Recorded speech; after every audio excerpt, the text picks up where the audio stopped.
Hello, I'm Karen Lynas, Acting Managing Director of the NHS Leadership Academy.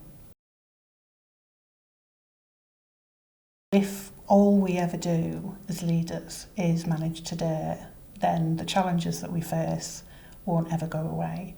And I think the future of healthcare, the future of a sustainable NHS, relies on our leaders having curiosity about what other people do, how they do it, and their successes and failures.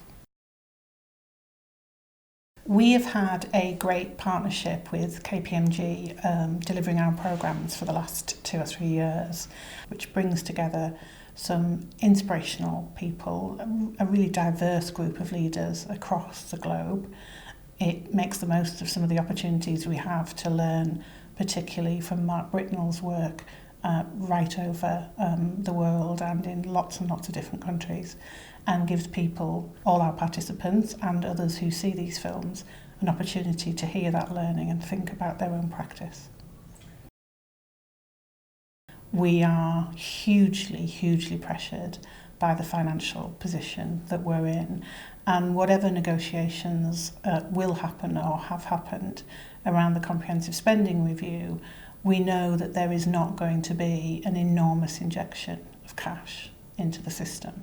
So thinking about how we do more or do differently with less is an enormously important part of every leader's job.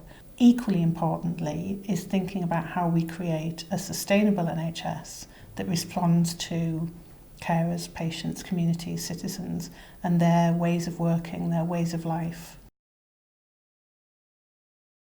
I think the point at which I became most open about who I was as a leader was probably at a point when I was working for somebody who actually wasn't that great. Working with somebody whose values don't chime with your own, whose ways of working don't chime with your own, whose behaviour you find difficult and in conflict.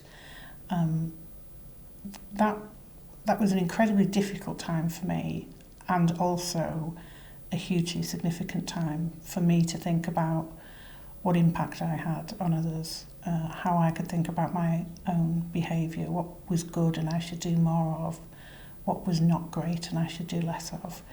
And the people that were most significant in that change were the people that worked alongside me and for me. And I think building up those great teams is the only way to get through difficult points in your career. People who have made incredibly short-term decisions for their own advancement, people who are making short-term decisions that conflict with the values of the NHS and what we know to be the right thing to do with patients. The really interesting observation is when something goes wrong for them, who is standing in the corner with them. And as a leader, the more senior you get, the thing that you can guarantee is that something is going to go wrong. At some point in your career, with all the very best will in the world, through your own fault or not, it is likely that at some point something goes wrong for you.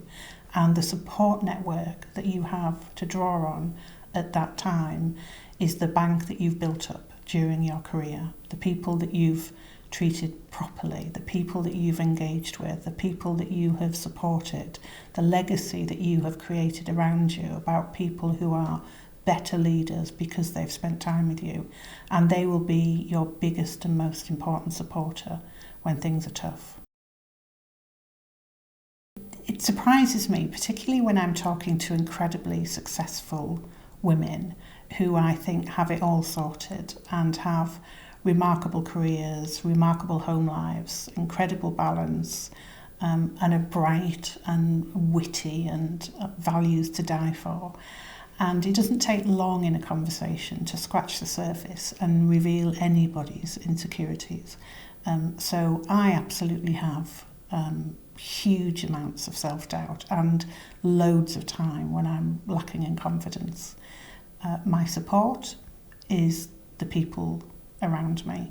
It's the people that continue to have faith in me when I get things right and even when I get things wrong. that will have very honest conversations with me. You absolutely need people around you who will tell you when you've messed up. Be really open to hear from people about the impact that you have on others. I know very, very few people who don't operate with positive intent, and yet the impact that they have on those around them can be accidentally devastating. And partly because they're just not open to hearing what it feels like to be on the receiving end of them. So not through malice, but just through ignorance.